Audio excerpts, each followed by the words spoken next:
Bonjour mon frère, bonjour ma sœur, nous sommes encore ensemble aujourd'hui ce 17 octobre pour notre café matinal. Es-tu prêt mon frère, ma sœur, à monter encore une marche encore en plus vers ta guérison mon frère, ma sœur? Ta guérison est en train de germer, est en train de sortir de terre, Alléluia. mon frère, ma sœur. Même si tu n'as rien vu jusqu'à aujourd'hui, sache que Dieu, depuis le 1er janvier, a planté une graine dans le terrain de ton cœur et chaque jour, au travers de ses méditations, il est en train de l'arroser. Et à un moment donné, vous savez, il y a cette graine qui est plantée dans la terre et à un moment donné, il y a ce petit fruit qui sort. Il y a cette petite plante qui est là, qui germe.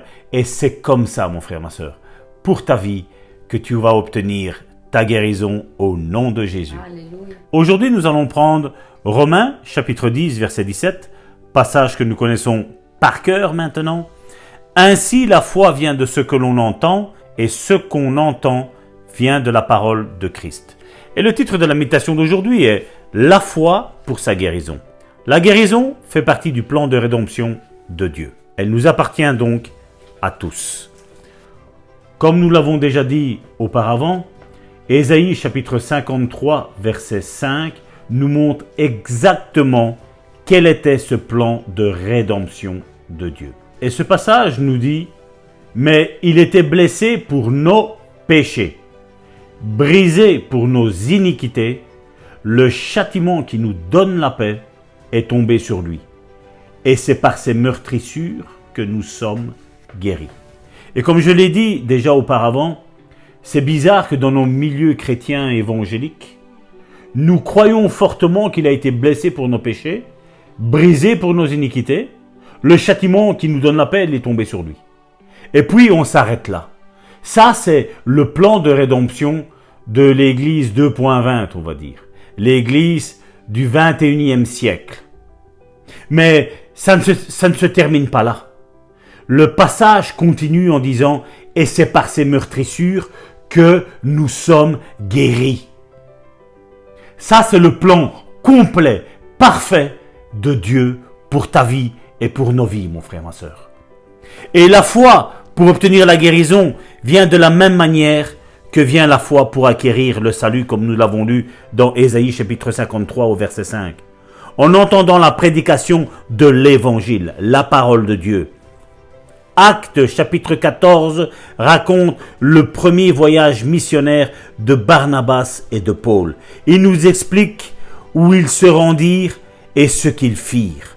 Selon le 7e verset du chapitre 14 d'Actes, ils y annoncèrent, la Bible nous dit, la bonne nouvelle. Et quand on continue à lire, donc du verset 8 à 10 d'Actes 14, il nous dit, au verset 8, « À Lystre se tenait assis un homme impotent des pieds, boiteux de naissance et qui n'avait jamais marché. » Cet homme ne savait pas c'était quoi marcher. Il écoutait parler Paul. Et Paul, fixant les regards sur lui, et voyant qu'il avait la foi pour être guéri, dit d'une voix forte, « Lève-toi droit sur tes pieds. » Et il se leva d'un bond et marcha. Cet homme fut guéri sans doute par sa propre foi. Il ne fut pas guéri parce que Paul était apôtre, ni par aucune autre manifestation spéciale de l'esprit. Il fut guéri parce qu'il avait la foi. Où trouva-t-il la foi pour sa guérison? Eut-il la foi parce que Dieu le survola comme un oiseau, laissant tombant dans son cœur sa foi? Non. Il entendit parler Paul. Il y a un lien entre l'écoute de la parole prêchée ou enseignée et avoir la foi en sa guérison. Il reçut la foi pour être guéri en écoutant Paul. Que dit Paul? Selon le 7e verset, il prêcha l'évangile, la parole de Dieu. Et la prédication de l'évangile, c'est ça. Qu'il a été blessé pour nos péchés, brisé pour nos iniquités, le châtiment qui nous donne la paix est tombé sur lui, et c'est par ses meurtrissures que nous sommes guéris. Nous sommes aussi bien guéris spirituellement dans notre esprit, mais nous pouvons être aussi guéris émotionnellement dans notre âme, mais nous pouvons être aussi guéris dans notre corps, corporellement, mon frère, ma sœur. Oui, ça, c'est le plan parfait, complet, juste et équilibré de l'évangile. La bonne nouvelle, mon frère, ma sœur. Et tout ce qui est contraire à ce que Ésaïe, chapitre 53, verset 5, nous dit, ne fait pas partie de la bonne nouvelle, mais de la mauvaise nouvelle que le diable, au travers de la religion, a injecté non seulement dans les prédicateurs, dans les évangélistes de l'époque, mais surtout de ce temps moderne que nous vivons aujourd'hui, a été injecté dans le peuple de Dieu. Est-ce que Dieu veut me guérir? Est-ce que c'est la volonté que Dieu veut me guérir? Beaucoup de chrétiens se posent cette question. Ésaïe chapitre 53, verset 5, brise ce raisonnement parce que oui, Dieu veut que nous soyons guéris aussi bien dans notre esprit, dans notre âme et dans notre corps, au nom de Jésus. Amen, amen. Et voilà encore une vérité qu'il nous fallait rappeler encore aujourd'hui, parce que encore au jour d'aujourd'hui, il y a encore des personnes qui se posent la question en se disant, est-ce que Dieu veut vraiment me guérir? Et c'est à cette question, je veux répondre oui, parfaitement, oui, bien sûr. Il a pourvu Jésus-Christ à cet effet afin qu'il puisse nous donner cette guérison. Si Jésus-Christ est monté sur cette croix et a versé son sang, c'est justement pour nous donner la guérison pour toutes nos maladies et toutes nos infirmités. Donc, je réponds oui.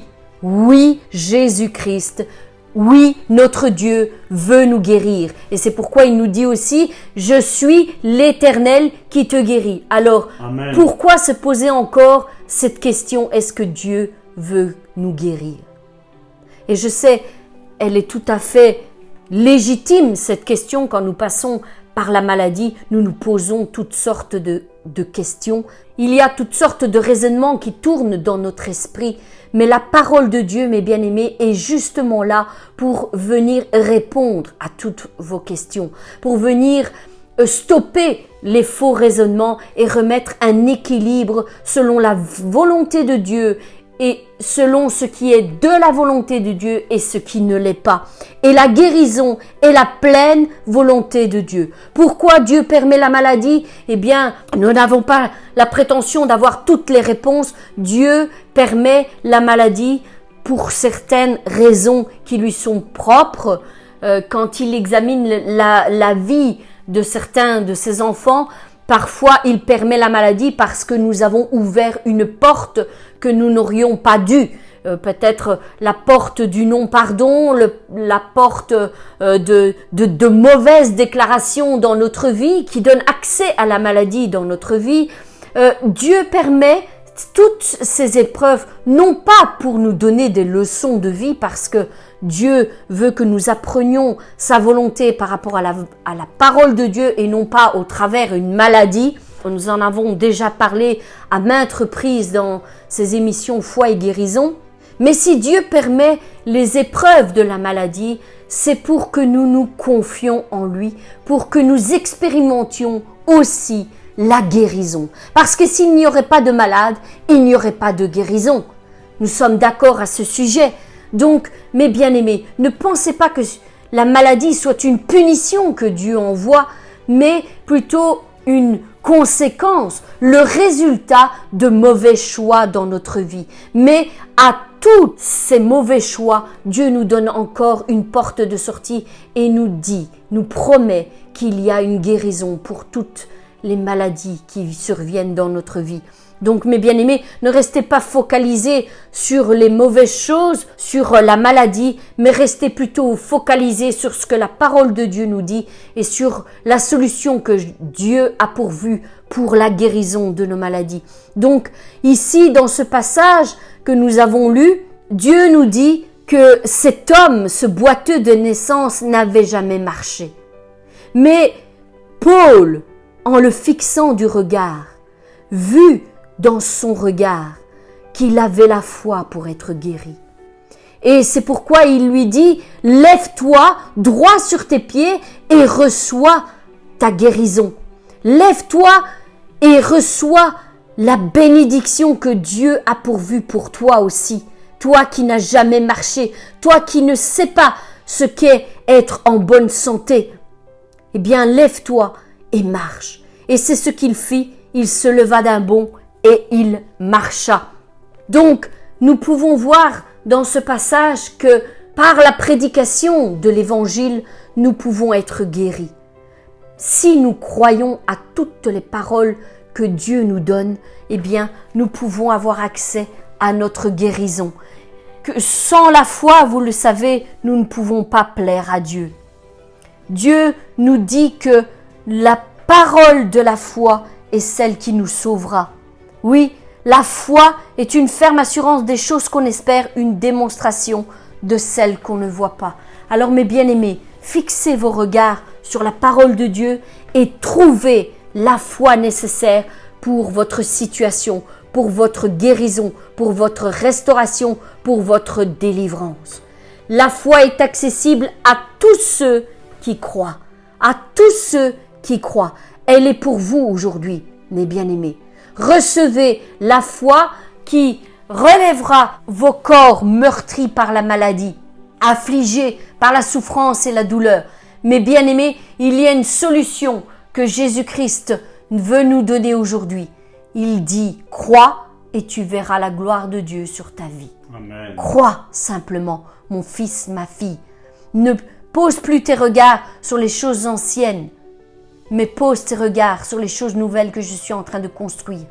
Monte encore aujourd'hui une marche de la foi au nom puissant de Jésus-Christ. Mes bien-aimés, je vous souhaite encore une excellente journée dans les bras du Père. Que la paix et la grâce vous soient multipliées au nom puissant de Jésus-Christ. Quant à nous, nous nous donnons rendez-vous demain pour une nouvelle méditation. Soyez bénis.